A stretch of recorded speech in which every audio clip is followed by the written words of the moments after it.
Let's get right into it.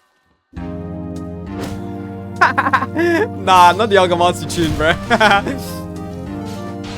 That's funny. With introductions out of the way, let's get right into what exactly Blox is. First and foremost, Blox is a free-to-play, permadeath RPG with class-based progression.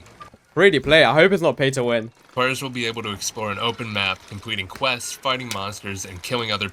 One thing I gotta say, I can't speak from what I'm looking at now, but it definitely does look like it has its own aesthetic. Most of these games, like Heian, Four Blues, fucking... This Fairy Tale game as well, they all look somewhat the same. They all have the same like aesthetic. And it looks really boring. But this doesn't seem to look that way. So I'll give it its flowers. Start out with 3 lives, although this may change based on your race. Each time you die, you'll lose a life. Lives are indicated on the left side of your screen above your mana bar. If you lose a life, you'll be able to get one back using a life crystal. These can be found as a rare drop in a variety of loot pools and also crafted with some rare materials. Once you reach 0 lives, you'll wake up in the Crimson and have to restart your character. Worry not though, Blox is a roguelike game, and as you play, you'll be able to earn some meta progression currency that you can use to... Ooh, so they're like actually leaning into the rogue aspect. Where like you can get like, it's built for meta progression and wiping and restarting and shit like that. Okay, that's cool. Make your next runs a little bit easier. Or, you could also use them for things such as re-rolling your race. On top of this, some things you unlock throughout your progression, such as the fast travel pylon behind me, will save through your wipes and be unlocked in all of your slots. Anyways, with that brief overview out of the way, let me throw it to Kraken to explain to you the progression. Now, while Blox follows a pretty standard rogue lineage-inspired class progression, we have heavily expanded the routes to which players can progress. In Blox, we've pushed for a game that lets players progress any way they want to, whether that be PvE, PvP, working your way up the minor progression, or gambling. There are so Gambling? What do you mean gambling? many avenues you can take to progress at your own pace, with unique rewards for each. Now, don't worry if something isn't exactly to your taste. We still have plans to expand the routes of progression in the future with things like fishing or cooking, and there's no plan. Bro, I swear every fucking game has fishing, bro. What is this shit? Every game has fishing. It's crazy. It's like you're not an MMO or RPG game if you don't have fishing. One thing I should mention, however, is that we have pulled away from just how prevalent PvP is. Now, don't freak out. All this means is you are no longer expected to kill players for majority of classes in Blox. That's good. But we still do encourage PvP encounters. And yeah, I feel like PvP shouldn't be like so insanely a part of most things. But like it should just be there for people to do, you know? And there should be like some things for it. But it shouldn't be like invasive into every other playstyle. As many players in the world as possible. Digging into some more of the specifics of progression, a majority of classes require 3 things. That being alignment, experience, and silver. Alignment is effectively how much of a villain or hero your character is. It ranges on a scale from Imperial to Anarchic. Alignment is mainly gained through quests, events, and codices, which I'll talk about more in a minute. Experience is a measure of how much your character has, well, experienced. Mainly gained from killing mobs, discovering new areas, and missions, you'll naturally gain experience as you navigate the world of Blox and tackle its countless challenges, so don't worry too much. And our last one, silver. It's silver. Mainly gained from selling things to merchants, quests, or missions, silver is your main way of buying class skills and getting services or goods from a variety of NPCs all across the world of Blox. Now, that's enough about progression, for now at least. Let's pass it over to Q, and he'll let you know about the combat. That's why, this is the part I'm interested in. I want to see the combat. Let's see, I'm really curious if they follow like the same old like deepwoken formula, if they switch it up. Alright, I'm gonna start off with the basics. So, first of all, you got your weapon. Weapons have an M1 combo and a critical attack binded to M2 or R. Most weapons have 5 M1s in their combo, but my shotgun here has 4 M1s, with the final M1 being a blast. Okay. Now I'm gonna talk about your defensive options. So, if you hold F, you'll start blocking. There are some attacks, notably critical attacks, that will break blocks. And these attacks will outline the attacker red and sometimes have What is this game? This game is Blox. Flash effect. If you time your block right before getting hit by a block break attack, you'll perfect block it. And oh, so it's perfect block combat instead of parry-based combat. Okay. I'm not the biggest fan of perfect block combat, but I can get behind it. If it's built around if it's built into a good game, and the game around it is decent, and the combat, I don't mind it too much. Stun the attacker, putting the fight positive in your favor. Next, you got your dashes. So these are binded to Q, and you can use attacks during dashes, so you can use them as like a quick engage during combat. Oh, I The don't know dashes about can that. also be used defensively. If someone tries to hit you during a dash, you'll dodge the attack and evade its damage. Blox's combat is quite different from many of the other recent games on the platform. It's not combo, true stun, ABA combat, but it's also not parry based. In between stun, you'll have an escape window. If you hover over your weapon tool, you'll be able to see the escape Okay, interesting. window between your weapon and It's mini stun. It's mini stun combat, which isn't bad. It's decent. ones. While I you're like getting mini stun comboed, combat. you're going to want to try to block or dash during that escape window. Alright, next I'm going to talk about mana. So if you hold G, you'll charge mana, and it fills the bar on the left side of your screen. If you let go of G, it will slowly go down. If you hold block with mana It's like reverse venting. charge, you'll pull out your mana shield, which allows you to block super mage level spells.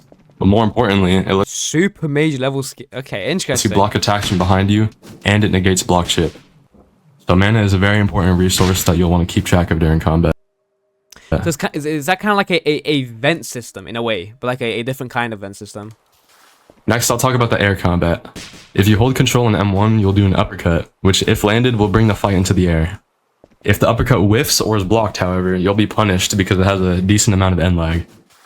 If you hold control in M1 during air combat, you'll do a fast down slam, which can be used to quickly end air combat. There are also aerial attacks, which are done by M1ing in the air. I'm not gonna lie, the combat does look clean. It looks clean, but I can't really say that without first trying it. I feel like looks is one thing, and actually feeling it out is another thing. Because sometimes, most of these games are pretty good combat when you're looking at it, but when you play it, it doesn't feel that way either. Like, deepwoken has a very good thing where the combat looks good and it feels good. These are used as a quick engage, and they're true into another M1. Similarly to uppercuts though, if it's blocked or whiffed, you can be punished. Additionally, uppercuts can be used as like an air counter, so if you uppercut as your that's like opponent the uses an decent aerial stuff, okay. attack, you'll always win the trade.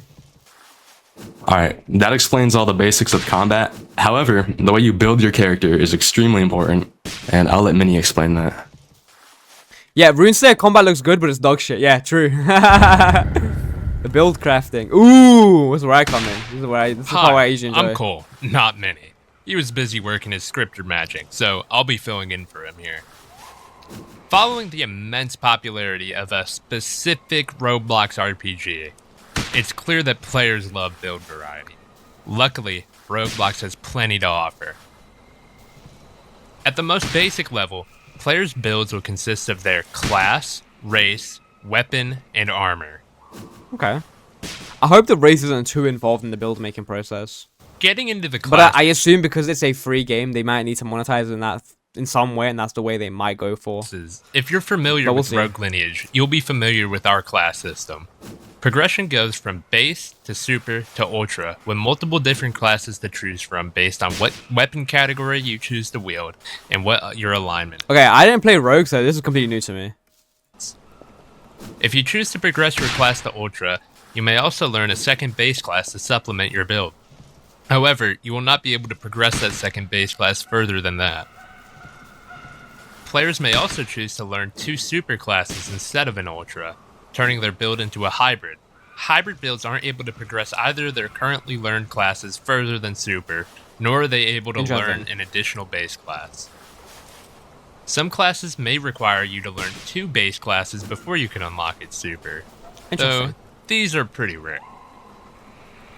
Moving on to races, when you first join the game, you'll be randomly assigned a race. Each race has a unique look as well as a special set of passives and actives that are unlocked as your character survives in the world of Terra. While not totally build defining, everyone will have a race and They got the generic fantasy world name, Terra. your race may be it's not better bad. suited for certain playstyles. Paid gambling for races, hooray! Moving on to weapons, Yeah, there's a I can't wide lie. As much as I say I hate that shit, I eat it up, bro. I fucking love it. variety of weapons for players to find and I'll be craft rinsing in my Roblox. Roblox. Each weapon falls under one of 5 categories, with some very rare exceptions. There are swords, daggers, spears, Ugh, daggers. I hate that shit so much. fists, and guns. And fist, yo. Daggers and fists, yeah. I already know I'm gonna hate fighting those two when I play this game. These weapon categories typically have a unique trend in their stat spreads. For example, daggers are typically faster swinging weapons that have much lower ranges than the rest of the weapon categories in the game. On top of this, specific weapon categories allow you to use skills from their corresponding classes. For example, skills from the sword-based class may only be used with weapons that fall under the sword category. No great sword, game's buns. Yo. Heading over to armors, I'll hear it out. I'll hear it out head, regardless. chest, feet, and outfit slot with which they can equip different armor Oh, yes. Head vanity, chest vanity, leg vanity. That is peak. to grant themselves stats and resistances, with some even providing unique passives. Players will be able to see how their equipment affects their stats by navigating to their inventory and clicking on the stats button.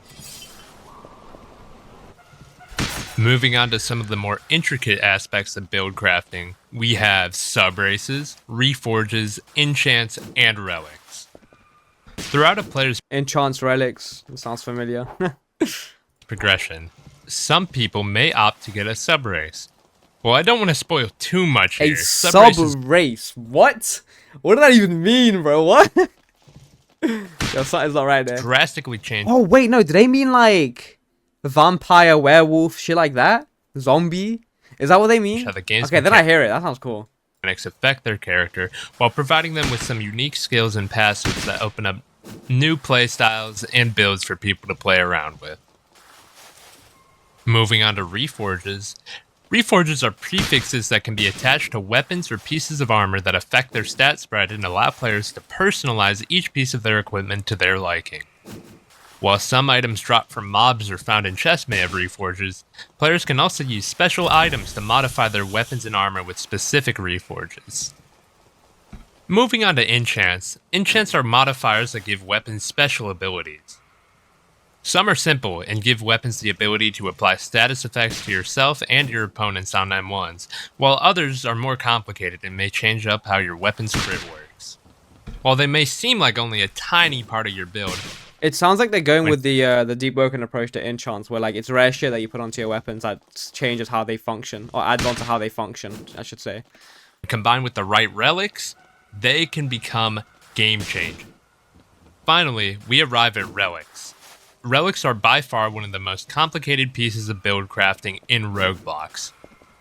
Relics are special items that players can equip to grant themselves unique abilities and passives that can drastically change up how their build operates. Interesting. These can range This sounds like a very well thought out, fleshed out game with a passionate team behind it, which makes me have a lot of faith into it. I'm not gonna lie. from a simple double jump to granting you the ability to heal whenever you cause your opponents to bleed. Relics often synergize with one another or different status effects, so play around with it. Continuing with relics, players have 3 slots with which they may equip relics. On top of this, relics also have a unique star value ranging from 1 to 4 attributed to them based on their strength and utility. Players can equip relics into any of their 3 relic slots so long as the sum of their equipped relic star value does not exceed 4. This is to ensure that build crafting stays interesting and isn't just players equipping the 3 strongest relics in game. Yeah, okay, that's good. However, if you're looking to push the boundaries of the game, The game sounds like it's gonna have a lot of build diversity, which is definitely something I'd be happy to see in games, there are some special ways especially for content creators. Definitely better. for players to increase the maximum value of stars that they can have equipped. Once you get in game, you'll be able to discover over 60 different relics that you can play around with and use to create a build that best fits your playstyle. Sounds like cheese builds galore. I can't wait. Yeah, that's literally what I'm thinking as well. With the basics I can't wait to break this game with dumb shit. of Blox having been covered, that's all for the Blox Direct. We can't wait to see each and every single one of you guys in the game on July 11th. July 11th, yo, that's in a few days, you know. Hold on, they have like an official launch as Hope well. you're all as they're excited for cooking, the game's low-key. release as we are. And with all that being said, thank you for watching. We'll see you very soon. Sounds good. I can't lie. I hear it. It definitely sounds amazing. They sound like it sounds like they have a passionate team behind it too, which is always a good thing to see. And it's not like an anonymous team. They actually presented their own work. They voiced over and like made their own video about it as well. So I don't know. I feel like it puts a lot of trust into the development. I'll check it out. I'll definitely check it out on July. What was that, 11th? But yeah, it looks cool. It looks really cool. It looks like they took a lot of inspiration from Monad and yeah, from Monad Studios in general, from like the original project. From what I know. But hey, I'll be looking forward to Rogue Blox. Sounds fun. It's free. It's not paid access. It's completely free, which is really good actually.